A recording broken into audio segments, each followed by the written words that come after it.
নমস্কার, আমি শেখর সুবীর। আপনারা জানেন যে এসটিভি বাংলা প্রতি মুহূর্তে আপনাদের সামনে নতুন নতুন তথ্য তুলে ধরে, নতুন নতুন প্রতিভাদেরকে তুলে ধরে। তাই আজ আমরা হাজির হয়েছি এই তেঘরিয়া মোড়ে অঞ্জু সিনহার বাড়িতে। অঞ্জু সিনহা তিনি একজন কবি, আবার তিনি একজন গায়িকাও।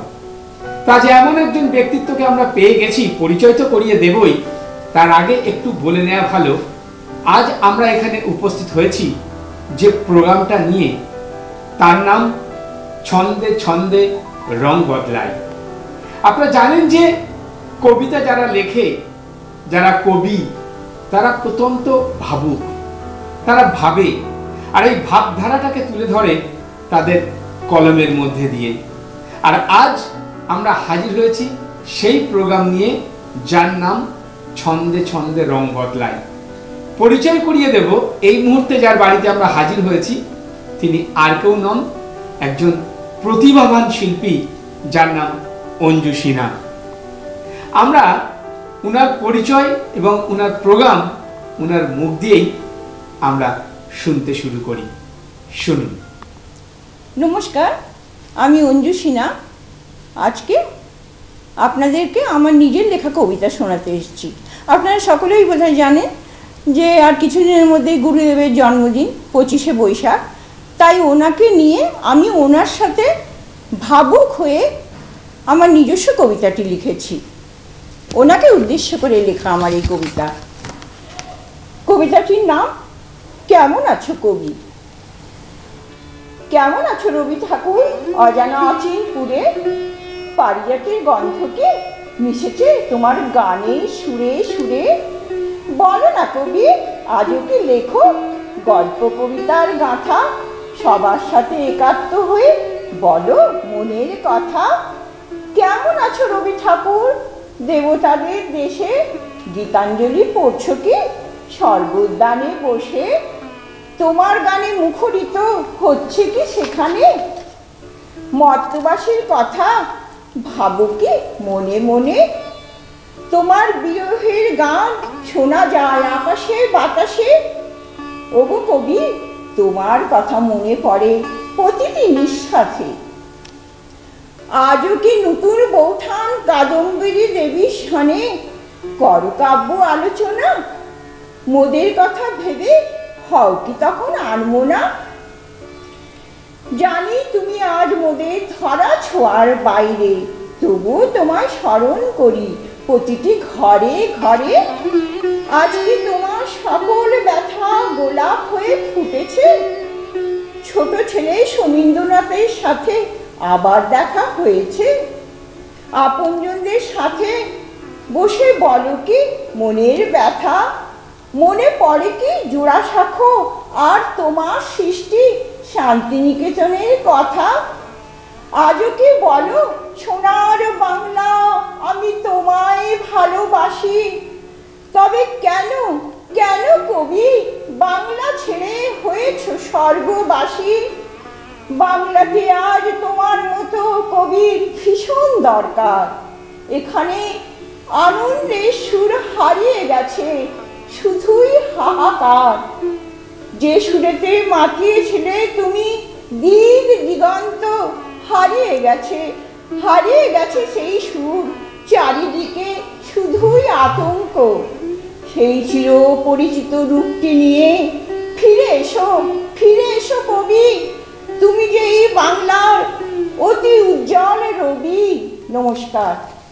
আপনি শুনলেন যে কত সুন্দর ছন্দে ছন্দে উনি কবিতাটা বললেন। আরে এই বয়সে ওনার এত সুন্দর গলার টোন আর এত সুন্দর মাধুর্য সুর, যে সুর কিন্তু প্রত্যেকটি মানুষেরই কানে বিঁধবে। তাই আশা করব ওনার এই কবিতা আপনারা মন দিয়ে শুনবেন এবং আনন্দ উপভোগ করবেন। এইভাবেই আমরা ওনার থেকে আরো নতুন কিছু তথ্য আপনাদের সামনে তুলে ধরব। আপনারা দেখতে থাকুন। আপনাদের একটু আগেই শোনালাম কবিতা, স্বরচিত কবিতা, তার সাথে কবিগুরুর কবিতা। এরপর আমরা ওনার থেকে একটু শুনে নেব ওনার মধ্যে যে আরও কিছু প্রতিভা আছে সেটা কিন্তু আমাদের কাছে অজানা ছিল। আমরা এখানে জানতে পারলাম যে উনি ভালো গানও করতে পারেন। তো আমরা একটু স্বাদটা চেঞ্জ করলাম, তাই এবারে ওনার থেকে আমরা একটু গান শুনব। শুনুন অঞ্জু সিনহার কণ্ঠে এক অসাধারণ গান। বেকারত্ব, হতাশা, চিন্তার দিন শেষ। এখন এপিসি কলেজ অফ ফার্মেসি আপনাদেরই শহর সিঙ্গুরে। আপনি যদি সায়েন্স ব্যাকগ্রাউন্ড হয়ে থাকেন, এইচএস পাশ করার পর একজন সফল ফার্মাসিস্ট হতে চাইলে আজই যোগাযোগ করুন এই এপিসি কলেজ অফ ফার্মেসির সাথে। কোর্সের শেষে কর্মসংস্থানেরও কিন্তু সুযোগ রয়েছে, তাই আর দেরি কিসের? আজই যোগাযোগ করুন এপিসি কলেজ অফ ফার্মেসির সাথে। যোগাযোগের নাম্বার 8772444382 9830296499। দমদম এয়ারপোর্টের কাছাকাছি মনোরম পরিবেশে ফ্ল্যাট খুঁজছেন? একদিকে রেল স্টেশন, অপরদিকে মেট্রো স্টেশন, দামেও কম, পরিবেশও ভালো। ইচ্ছুক ব্যক্তিরা আজই যোগাযোগ করুন 6289884890 এই নম্বরে। আচার্য কম্পিউটার সেন্টার, বিশ্বাসের প্রতীক। এখানে নামমাত্র খরচে সহজ পদ্ধতিতে ঘরোয়া পরিবেশে স্কুল কোর্স সব বোর্ডের 11-12 computer science, DTP, advance tally, GST, programming language, spoken English শেখানো হয়। কর্মসংস্থানের সুযোগ আছে। Government registration number L74685। যোগাযোগ 9007947384। মৃণাল স্যার। নমস্কার, আমি অঞ্জু সিনহা। আমি আপনাদের কাছে উৎপলা সেন, শ্রদ্ধেয়া শিল্পী উৎপলা সেনের একটি আধুনিক গান গেয়ে শোনাচ্ছি।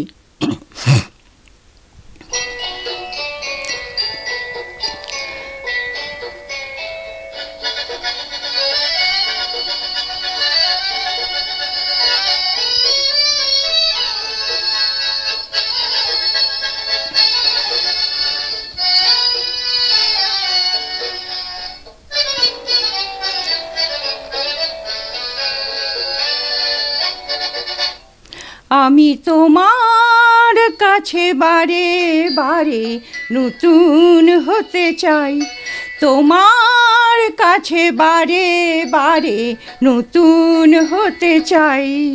যদি কিছু বলো ভেবে পাশে আমি আসি তাই, যদি কিছু বলো ভেবে কাছে আমি আসি তাই।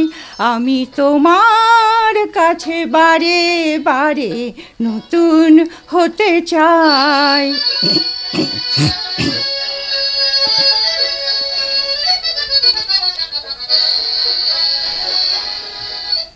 একই স্বপ্ন তুমি আনো, কে তুমি আমার সে কি জানো। একই স্বপ্ন তুমি আনো, কে তুমি আমার সে কি জানো। সবে কিছু ভুলে থাকি যখন তোমারে পাই। আমি তোমার কাছে বারে বারে নতুন হতে চাই।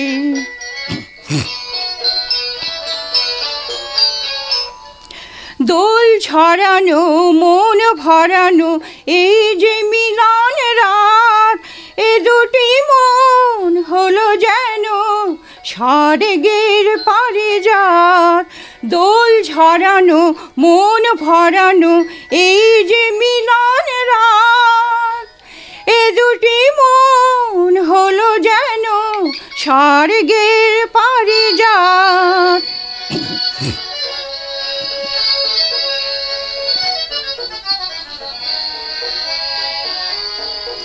একই ছন্দ প্রাণে বাজে, কে আমি তোমার জানি না যে। একই ছন্দ প্রাণে বাজে, কে আমি তোমার জানি না যে। তোমারই তুমিতে আমি যেন গো মিশিয়া যাই। আমি তোমার কাছে বারে বারে নতুন হতে চাই। যদি কিছু বলো ভেবে কাছে আমি আসি তাই। আমি তোমার কাছে বারে বারে নতুন হতে চাই। আপনারা শুনলেন অঞ্জু সিনহার কণ্ঠে গান। উনি চেষ্টা করেছেন ট্রাকের সাথে একটু গলা মেলাতে। হতে পারে হয়তো উনি খুব বড় মাপের শিল্পী নন, কিন্তু উনি চেষ্টা করে যাচ্ছেন এই বয়সে কিছু একটা করে দেখানো। আর এসটিভি বাংলা এই ধরনের প্রতিভাদের তুলে ধরছে আপনাদের সামনে, যাতে আপনারাও আগামী দিনে এই ধরনের অনুষ্ঠান আপনারা নিজেরাও করতে পারেন। তো আমরা একটু গানও নিয়ে এলাম, আবার কবিতাও আপনাদের সামনে শোনাতে শুরু করলাম। তাই ছন্দে ছন্দে রূপ বদলায়, আমরাও কিন্তু এবার আপনাদের সামনে রূপ বদলাবো। আবার চলে আসব আমরা কবিতা নিয়ে। ওনার স্বরচিত কবিতা আমরা শুনবো ওনার মুখ দিয়ে। শুনতে থাকুন। আপনারা শুনলেন যে ওনার কণ্ঠে গানও। একটু আমরা কিছু কথাও তো শুনে নিই যে উনি কিভাবে কবিতার জগতে, কিভাবে গানের জগতে আসলেন, কেন এটাকে উনি এত ভালোবাসেন, এই বয়সেও উনি চালিয়ে যাচ্ছেন এই শিল্পী সত্তা নিয়ে। আচ্ছা ম্যাডাম, আমি শুনতে চাইছি যে আপনি এই বয়সেও যে আপনি কবিতা বা আপনি গান করছেন, এটা কি আপনার পরিবারের একটা ট্র্যাডিশনাল কিছু ছিল? আসলে আমি ছোটবেলার থেকে সাংস্কৃতিক পরিবেশের মধ্যেই বড় হয়েছি।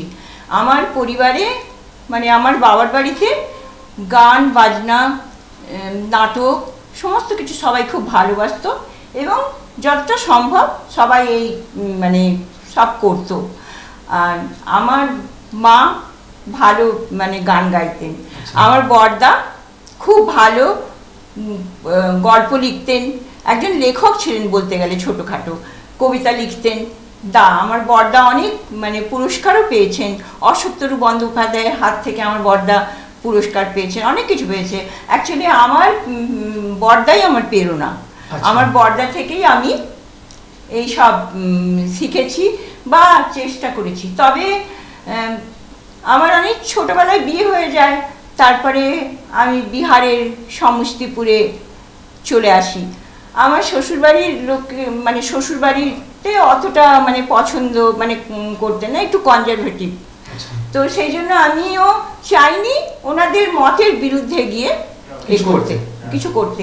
অবশ্য আমার হাজবেন্ড আমাকে অনেক সাপোর্ট করতেন বা সহযোগিতা করার চেষ্টা করতেন, কিন্তু উনিও পরিবারের বিরুদ্ধে গিয়ে কিছু করতে চাননি। সেই জন্য আমার মাঝে অনেক দিন এই গান বাজনা বা কবিতা সমস্ত মানে বলতে গেলে বন্ধ হয়ে গেছিল।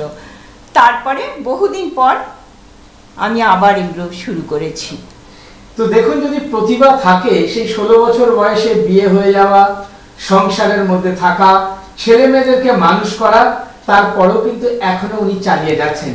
তো আপনারা কেন পারবেন না? আমি আশা করব যে এরকম প্রতিভা যারা আছে তারা আমাদের এসটিভি পর্দার সামনে চলে আসুন, আপনাদের প্রতিভাকে আমরা মেলে ধরবো। আমরা শুনে নেব এরপর ওনার স্বরচিত একটা কবিতা। শুনতে থাকুন। কবিতাটির নাম নারী দিবস। প্রতি বছর 8ই মার্চ সার্বজনীন নারী দিবস হয়। না, নারীদের জন্য কোনো নির্দিষ্ট দিন নয়, প্রতি মুহূর্তে যেন নারীদের সম্মান রক্ষা হয়। সমাজ সংসারের প্রতি নারীদের দান কম তো কিছু নয়, তবে কেন প্রতি মুহূর্তে প্রতি পদে তারাই লাঞ্ছিতা হয়।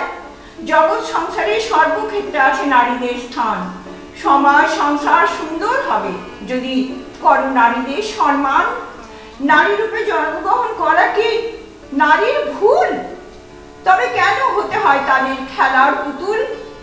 কখনো নারী স্নেহময়ী ভগিনী, কখনো ভালোবাসায় ভরপুর অর্ধাঙ্গিনী, আবার এই নারীরা মমতাময়ী সন্তানের জননী। এই নারীদের গর্ভ থেকে হয় প্রাণের সঞ্চার, তবুও তাদের সহ্য করতে হয় সমাজের অত্যাচার। সমাজ সংসারের নারীদের অপরিসীম দান, বিনিময়ে চায় তারা শুধু নিজেদের ন্যায্য সম্মান। পুরুষের প্রতি আমার কোনো ঘৃণা বিদ্বেষ নাই, আমি শুধু নারীদের ন্যায্য সম্মান চাই। যেথা গুরুদেব রবি ঠাকুর নারীদের জানিয়েছেন শ্রদ্ধা। ওরে দস্যু দল, সেই নারীদের অপমান করার হয় কি করে স্পর্ধা? ভুলে যাস না নারী শক্তির প্রতীক, দুর্গা মায়ের অংশ। করেছিস নারীদের মর্যাদায় আঘাত, তাই হতে হবে ধ্বংস। যেমন করে দেবী শক্তি করে সেই অসুরের বিনাশ, তেমনি করে অপমানিতা লাঞ্ছিতা নারীরাই করবে তোদের নাশ। কতদিন কতদিন লুকিয়ে থাকবে তুমি শাহজাহান, তারাই তোমায় করবে সংগ্রাম, যাদের ছিনিয়ে নিয়েছো সম্মান। শুনলেন যে উনি একজন নারী, আর নারীদেরকে নিয়েই উনি স্বরচিত কবিতাটা লিখেছেন। তো নারী মানে আমরাই পারি, এটাই উনি বলতে চেয়েছেন যে নারীদেরকে নিয়ে যে এত লাঞ্ছনা, এত যন্ত্রণা, আর নারীরাই পারে একটা সঠিক পথ বলে দিতে। তাই একদিকে যেমনি উনার মধ্যে এত কিছু শিল্প সত্তা, তার সাথে উনার মধ্যে এই কবিতার মধ্যে প্রকাশ পেল একটা জাগ্রত নারী। নারীরাও পারে জেগে উঠতে। আর আপনারা জানেন দেবী দুর্গাও কিন্তু একজন নারী ছিলেন, তিনিও কিন্তু অসুরকে বিনাশ করেছিলেন। তাই আজ নারী হয়েও উনি চেষ্টা করলেন আপনাদের সামনে কিছু তথ্য, কিছু বার্তা তুলে দিতে। তাই আশা করব যে এই ধরনের প্রতিভা যেভাবে লুকিয়ে আছে, আমরা প্রতি মুহূর্তে এসটিভি বাংলা তুলে ধরার চেষ্টা করছি। এরপর আরো একটা কবিতা ওনার মুখ দিয়ে শুনবো, শুনতে থাকুন।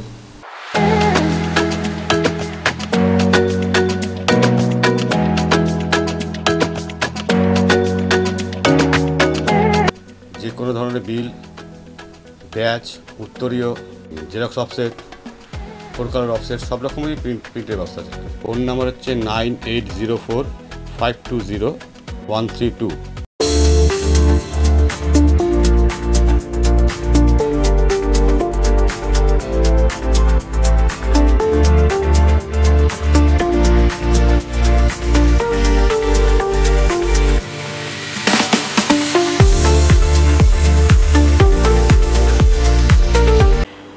নমস্কার, আমি অঞ্জু সিনহা।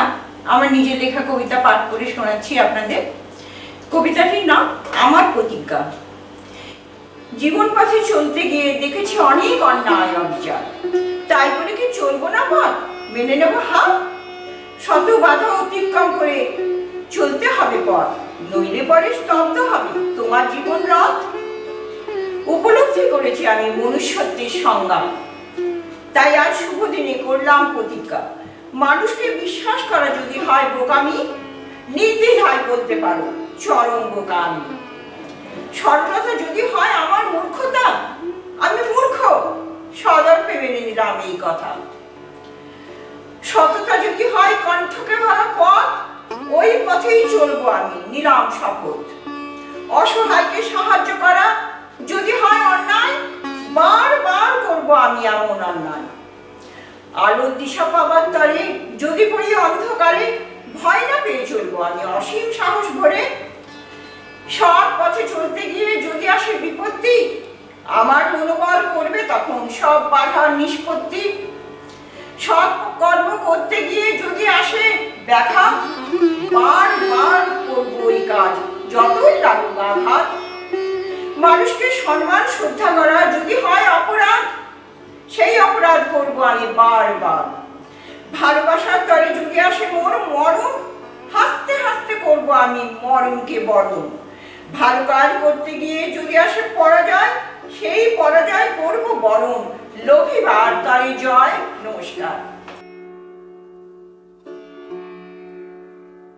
এই মোমেন্টগুলো পেয়ে আমার খুবই ভালো লেগেছে, খুব আনন্দিত হয়েছি। আমি যে পরিশ্রম করি বা এ করি, তারপর যখন এই মোমেন্টও পাই, আমার পরিশ্রমের পুরস্কার পাই, তখন সাধারণত খুবই ভালো লাগে। তো আমি যেখানে গেছি, যে যে জায়গায় মোমেন্টও পেয়েছি, আমার খুব ভালো লেগেছে এইসব পেয়ে। এটা কিসের উপরে আপনি মোমেন্টও পেয়েছেন? এগুলো সব আমি ওই কোনোটা কবিতা, কোনোটা গান, মানে কখনো কোনো অনুষ্ঠানে গান গেয়েছি, আবার কখনো কোনো অনুষ্ঠানে কবিতা বলেছি। তো সব কিছুই আমার এই কবিতা গানের উপরেই পেয়েছি। আচ্ছা আচ্ছা, কোথায় কোথায় প্রোগ্রাম গেছেন এ পর্যন্ত? প্রোগ্রাম তো অনেক জায়গাতেই গেছি, যেমন আমাদের এই সামনে মানে লেক টাউনে মানিক্য মঞ্চতে গেছি, তারপরে লিনি সৌভাগ্যতে গেছি, বৌদ্ধ ধর্মাঙ্কুরে গেছি, তারপরে আরো অনেক মানে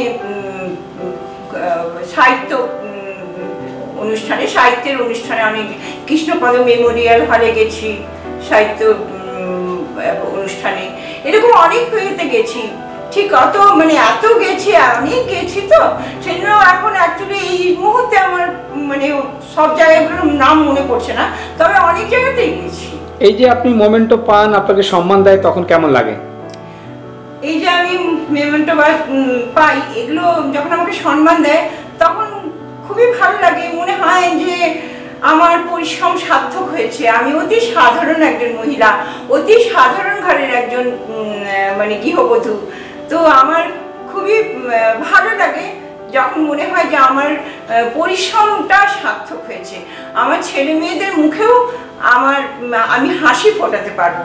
আমার সাফল্যে আমার ছেলে মেয়ে, আমার জামাই সবাই খুব খুশি হয়।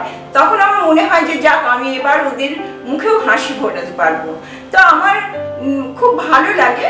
সব থেকে বড় জিনিস আমার মনে হয় যে আমি যে পরিশ্রম করেছি তার মর্যাদা আমি পেয়েছি।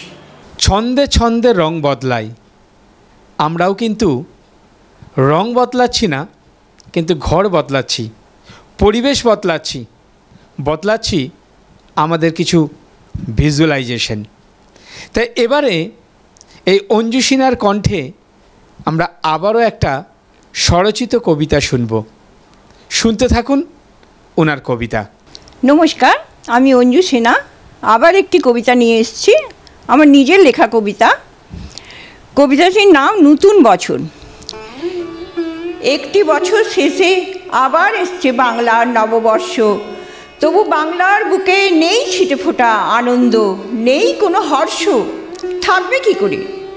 যে রাজ্যের পরতে পরতে অন্যায় অবিচার, সেই রাজ্যে আনন্দ নয়, বাজে শুধু অসহায়ের হাহাকার।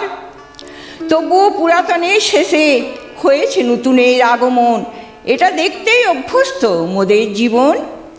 তুমি চাও বা না চাও, পুরাতন যাবে, শূন্যস্থান পূরণে নতুনের আগমন হবে। অবশ্যম্ভাবী রূপে 1431 বিদায়ের শেষে পূর্ণ করবে শূন্যস্থান 1432 এসে। কি পেলাম আমি 32 তোমার কাছে? দিয়েছ দুঃখ, অবশ্য কিছু সুখের স্মৃতিও আছে। তাকাতে চাই না আমি আর পিছন ফিরে, ভুলে যেতে চাই যত দুঃখ আছে হৃদয় জুড়ে। যে আশা পূর্ণ হয়নি মোর বিগত বছরে, সেই আশায় বুক বেঁধে চলবো নতুন বছরে। নতুন বছরে নতুন করে চলবো আমি পথ, বাধা বিপত্তি দূর করে চলবে মনের রথ। হিংসা দ্বন্দ্ব বিদ্বেষ ভুলে বাসবো সবারে ভালো, অন্ধকারকে দূর করে জ্বালবো হৃদয়ে আলো। পুরাতনের দুঃখ কষ্ট যন্ত্রণাকে হয়ে বিস্মরণ, ওগো 1432 করব তোমায় বরণ। নতুন বছরে নতুন করে দেখব নতুন স্বপ্ন, ওগো বিধাতা আমার আশা হয় যেন পূর্ণ। হে 1432 তুমি দেখাও আমায় আলো, মোর জীবনে রঙে রঙে রং মশাল জ্বালো। অসাধারণ, অসাধারণ এই কবিতা, অসাধারণ ওনার এই কণ্ঠ। আচ্ছা, আমার একটু জানতে ইচ্ছা করছে, এই যে এত সুন্দর আপনার গলার কণ্ঠ, আপনার এখন বয়স কত? আমার বয়স 60+। আচ্ছা, 60 বছরে মনে হচ্ছে সে লতা মঙ্গেশকরের মতন যে গলার টোনটা, এটা কিন্তু আমাদের কানে বেজে। আমি জানি না যে ওনার মধ্যে এত কিছু প্রতিভা লুকিয়ে আছে। আমার একটা কথা ম্যাডাম জানতে ইচ্ছা করছে, যে এই যে স্বরচিত কবিতাগুলো আপনি যে লিখছেন, কোন সময় আপনি লেখেন? অ্যাকচুয়ালি আমার কোনো সময় নেই। আমার যখনই মনে কোনো অনুভূতি জাগে, এই যেমন ধরুন আমি কোথাও যাচ্ছি, ট্রেন জার্নি করছি, দুপাশের প্রাকৃতিক সৌন্দর্য আমার মনে ছন্দ যোগায়, তখনই আমি, আমার সাথে সব সময় পেন কলম থাকে, আমি লিখে ফেলি একটা কবিতা। আবার কারোর কোনো দুঃখ কষ্ট দেখে আমার অন্তরাত্মা কেঁদে ওঠে, সেই দুঃখ আমি সহ্য করতে পারি না, তখনই কিছু করতে পারি না, কিন্তু লিখি একটা কবিতা। আবার অনেক সময় প্রশাসনের বিরুদ্ধেও আমি লিখি। আচ্ছা, এই যে আপনি কবিতাগুলো যে লেখেন, আর যখন লেখেন আপনার মনের অবস্থা কেমন হয়? দুঃখের কবিতা লিখলে সত্যি বলছি আমার খুব দুঃখ লাগে। আবার অন্যায় অবিচারের কবিতায় যখন বিদ্রোহ প্রকাশ করি আমার মনে বিদ্রোহ জেগে ওঠে। আমার কবিতার সাথে আমার মনেরও মানে সংযোগ আছে বলতে পারেন। কবিতা আর আমার মন দুটো একই সূত্রে গাঁথা। কবিতা যেদিন থাকবে, যতদিন কবিতা আছে আমি আছি, আর যতদিন আমি আছি কবিতা আছে। যেদিন আমার কণ্ঠ থেকে কবিতা চলে যাবে সেদিন আমিও থাকবো না। আপনারা শুনলেন যে আমাদের যে প্রোগ্রাম ছন্দে ছন্দে রং বদলায়, ওনার মনের কথাটাও কিন্তু আমাদের এই অনুষ্ঠানের সাথে অনেকটাই মিল আছে। যখন উনি দুঃখের মধ্যে ঢুকে যান তখন দুঃখে চলে যান, যখন উনি আনন্দে থাকেন তখন আনন্দে ভরপুর হয়ে যান, আবার যখন ওনার মধ্যে বিদ্রোহ দেখা দেয় তখন কিন্তু উনি বিদ্রোহী হয়ে ওঠেন। এই যে রং বদলানোর ব্যাপারটা, এরকম চরিত্রের মানুষ কিন্তু আজকে খুব কম পাওয়া যায়। আচ্ছা ম্যাডাম, একটা কথা খুব বারবার জানতে ইচ্ছা করছে যে এই যে আজকের দিনের ছেলে মেয়ে বয়স্ক সবাই আকৃষ্ট হয়ে গেছে মোবাইল নিয়ে, আর সেই জায়গায় দাঁড়িয়ে আপনি কবিতার ছন্দে মনকে পুরো আকৃষ্ট করছেন, গানের কথাগুলো, তারপরে আপনার এই মনের কথাগুলো আপনি পেনের মাধ্যমে তুলে ধরছেন। তো যারা আজকে এই মোবাইল নিয়ে আসক্ত, তাদের বিরুদ্ধে না তাদের পক্ষে আপনি বলবেন? না, আমি ঠিক তাদের বিরুদ্ধেও নেই, আবার ঠিক মানে পক্ষেও বলতে পারবো না। মানে আমি বলতে চাই সব কিছুর একটা সীমা আছে। মোবাইল অবশ্যই, মোবাইলও আমাদের অনেক সাহায্য করে, মোবাইল থেকেও আমরা অনেক সহযোগিতা পাই বা পেয়েছি। মোবাইলের জন্যই দুনিয়াটা এত ছোট হয়ে গেছে, মোবাইলের জন্যই আমরা সবার সাথে সংযোগ স্থাপন করতে পেরেছি, অনেক হারিয়ে যাওয়া বন্ধুদেরকে খুঁজে পেয়েছি। মোবাইলকে আমি খারাপ বলবো না, কিন্তু সব জিনিসেরই একটা সীমা আছে। সেই সীমার মধ্যে থেকে যদি মোবাইল ব্যবহার করা হয় তো কোনো ক্ষতিকারক নয়। আবার পেন কলম, সেটাও আমাদের অনেক সহযোগিতা করে, অনেকে করে। হয়তো এখন লেখার টেন্ডেন্সি, লেখার ধরন কমে গেছে, কিন্তু তবুও আমি বলবো পেন কলম এই জিনিসকে যদি কেউ ঠিক মতো ব্যবহার করতে পারে তো সেই পেন কলমের দ্বারাও সে অনেক উপকৃত হবে। আপনারা শুনলেন যে মোবাইল আপনি ইউজ করুন, কিন্তু সেটাকে সঠিক পথে এগিয়ে চলুন। মোবাইল থেকে অনেক তথ্য পাওয়া যায়, কিন্তু মোবাইল মানুষকে আকৃষ্ট করে শেষ সীমানায়ও পৌঁছে দেয়। ওনার বক্তব্য অনুযায়ী আপনি যেটাকে সঠিকভাবে ইউজ করবেন তাহলে তার মূল্য পাবেন, যেটাকে বেঠিকভাবে ইউজ করবেন সেটা মূল্যহীন হয়ে যাবে। তাই আমরা একটাই বলবো যে এই ধরনের প্রতিভা যাদের মধ্যে আছে তারা এগিয়ে আসুন, আমরা চেষ্টা করব তাদের এই প্রতিভাকে তুলে ধরতে। আমি ম্যাডামের থেকে একটা বার্তা নিতে চাই, সেই বার্তাটা হচ্ছে আপনি 60 বছরে যে আপনি নতুন নতুন ধরনের কবিতা লিখছেন, আপনি যারা সাধারণ আপনাদের মতন বয়সী যেসব মহিলারা আছেন, মায়েরা আছেন, তাদের উদ্দেশ্যে এই কবিতা সম্পর্কে আপনি কি বলবেন? আমি যারা কবিতা লিখছে বা লেখার চেষ্টা করছে, আমি বলবো কোনো কিছু অসাধ্য নয়, যদি তুমি মন প্রাণ দিয়ে সেটাকে ভালোবাসতে পারো, ভালোবেসে যদি এগিয়ে যেতে পারো তো অবশ্যই সফলতা একদিন আসবেই। সফলতা মানুষকে মানে কেনা যায় না, সফলতা ছিনিয়ে নিতে হয়, সফলতা অর্জন করতে হয়। তুমি সৎ পথে সৎভাবে যদি তোমার প্রতিভা বা তোমার ইচ্ছে পূরণ করতে চাও তো দৃঢ়চেতা হয়ে এগিয়ে যাও। বাস আমার এইটুকুই বলার। তো আপনারা শুনলেন যে সব সময় যদি ভালো কাজ, ভালো কিছু চিন্তাভাবনা নিয়ে এগিয়ে যাওয়া যায় তাহলে সমাজকেও একটা সঠিক পথ দেখানো যায়। আমরা আশা করব এই সুষ্ঠু সমাজকে সঠিকভাবে পৌঁছে দিতে এসটিভি বাংলা বদ্ধপরিকর।